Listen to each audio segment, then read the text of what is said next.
In this video, I'll show you how to fix YouTube dark mode not working on your Android phone. First, open the YouTube app. Tap your profile picture in the top right corner. Next, tap the settings icon. Select General. Now tap Appearance. Choose Dark Theme. If the problem still isn't fixed, close the YouTube app. Tap and hold the YouTube app icon, then tap App Info. Next, tap Storage and Cache. Tap Clear Cache. Now go back to the app information page and tap Force Stop.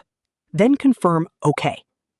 Finally, restart your phone and open the YouTube app again.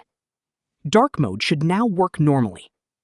That's it. This is how you can fix YouTube dark mode not working on your Android phone.